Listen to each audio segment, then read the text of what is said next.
everyone, welcome back to my YouTube channel. In today's video, we are going to learn about the OLAP cube and its operations in the subject of data warehouse and data mining. You know what OLAP is, right? Online Analytical Processing. So here in this video, we will learn what OLAP cube is and what are its operations. Okay, so the first, what is the definition? OLAP is a data structure for quick data analysis. Online analytical, right? The name itself says we do data analysis. So for the process of data analysis, for the quick data analysis, we use a data structure, and that data structure is nothing but the OLAP cube. Okay, so in ETL process, in extract, transform and load process, I've explained about this process in the previous video. I guess it's 5th video. So in that video, I've explained about the ETL process. So after extraction, the data is transformed, and after transform, the data is loaded, right? So the data which is loaded will be sent into a OLAP cube. Okay. So the data which is loaded in the ETL process will be sent into a OLAP cube. After sending into OLAP cube, what happens means different operations are performed then. So for analysis purpose, we have to do different operations, right? So after loading the data into the OLAP cube, operations will be performed. So first, what is the need of this OLAP cube? Analysis of the data is said. Okay, but analysis of the data can be performed even using the spreadsheets also. But why here you have to use OLAP cube instead of using spreadsheets? See, generally operations will be performed with spreadsheets only. That will work well up to 2-dimensional data. Okay, but data warehouse is having multi-dimensional data, right? Multi-dimensional data, that is what I have explained in the previous video. So in order to support this multi-dimensional data, spreadsheets will not be enough. Therefore, you have to use the structure of cube so that you can represent more than 2 dimensions also.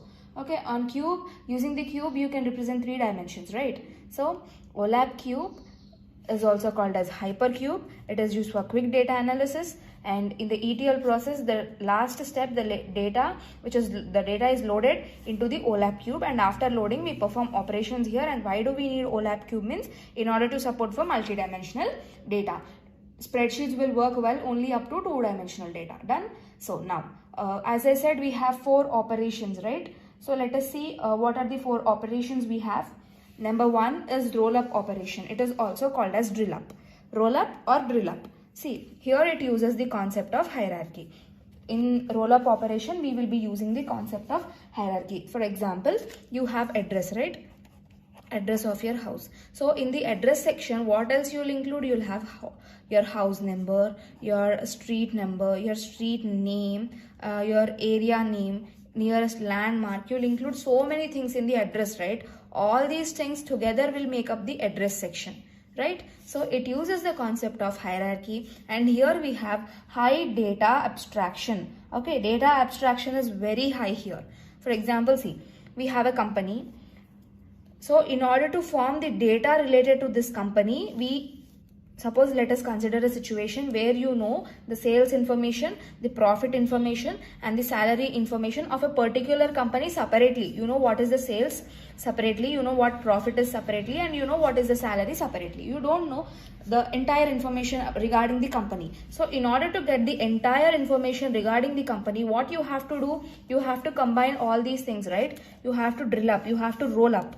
Okay, so this is the concept of drill up or roll up, you can say. When you know the individual things, in order to get the combined information related to a particular organization or a particular entity, you will be using this concept of roll up. Okay, you know sales information separately, profit information separately, salary information separately, but you want the information related to the entire company. In that case, you can add up all these things, you can combine all these things, and then you will get the information related to the entire company. So this is about the roll up operation. As I said, we have 4 operations, right? First operation is roll up, and second operation is drill down, third operation is slicing and dicing, and the fourth operation is pivoting. Okay, we have 4 operations: roll up, or it is also called as drill up, and the second one is drill down, and the third one is slicing and dicing, and the fourth one is pivoting. I'll explain about each and everything now. Don't worry, I hope roll up is clear to you now. Now after roll up, we will see drill down. Drill down is the operation which is exactly opposite to the roll up or drill up operation. Here what we will do, reverse of roll up operation. Whatever we have done in roll up, exactly the opposite thing will be performed here.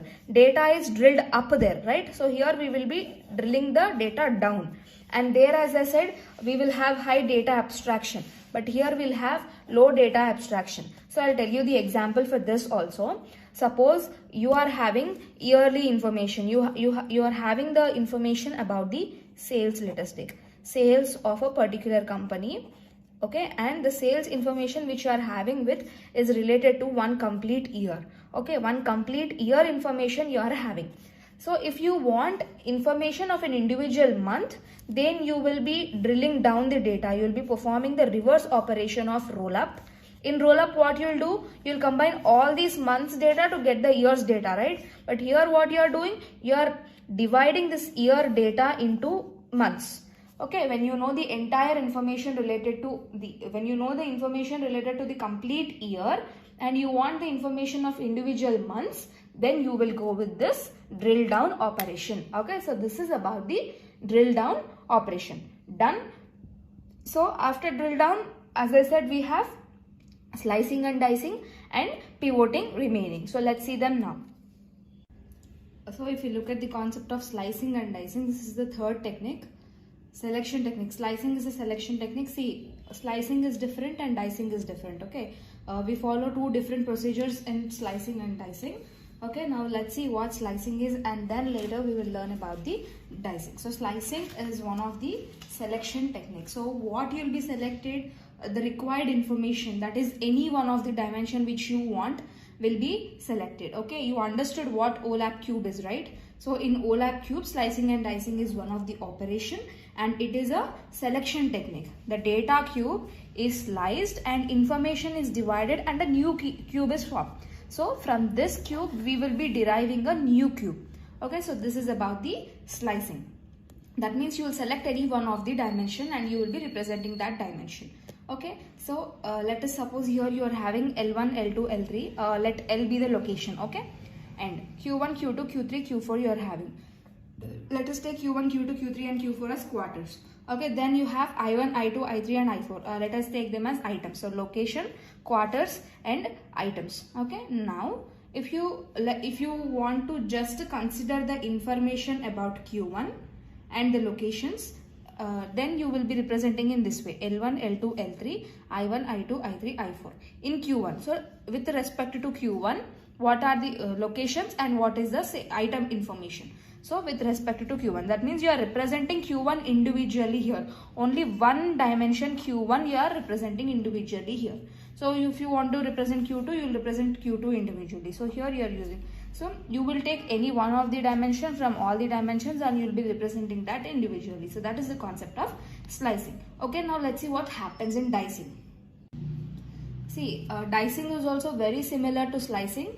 But whereas in slicing, we have represented information only related to Q1, right? So here you can take more than one dimension also. So you can represent the information related to both Q1 and Q2. You can represent the information related to both the quarters, okay? You are representing the information of 2 quarters here. Whereas in slicing, they represented the information of only 1 quarter. So if you can see the difference between slicing and dicing, everything is same. This is also a selection technique. In dicing also, you will be doing selection only, but you will be dividing the cube here also. But the only thing is more than one dimension you can consider. But whereas in slicing, you cannot go for more than one direction. In slicing, you have represented information only about Q1. But here you can use information of Q1 and Q2 both. Okay. So this is the main difference between slicing and dicing. Got it? So after slicing and dicing, the fourth operation we have in OLAP is pivoting. So what do you mean by pivoting? Is simply nothing but you will be changing the axis of the data. Simply you will be doing rotation. See, rotation in the sense, here you have time here, item and location, right? But when you perform pivoting, what happens? The axis is changed. Location came here, item is here, but time came here. That means the rotation is changed. You are changing the axis. Okay, so simply pivoting means you will be changing the axis. Previously location used to be here, but after the pivoting process is done, location came to this axis, right? Here previously we had time, but here location. And time and location are interchanged. Simply in pivoting that happens. Okay. So in OLAP we have 4 operations, right? So the first one is drill up or roll up, you can say. The second one is drill down. The third one is slicing and dicing, and the fourth one is pivoting. So in the first one, in roll up activity, what you will do, you will be using different information and you will be combining in order to get a combined information. Whereas in drill down, you will be breaking down the combined information in order to get the individual information. And the next is slicing and dicing. Slicing and dicing is nothing but you will be selecting a particular dimension. In order to represent a particular dimension individually, we use slicing and dicing. In slicing, we can represent only one dimension, whereas in dicing, you can represent more than one dimension also. So the next you have is the pivoting. In pivoting, you will be changing the axis of the data. Simply you will be rotating, okay?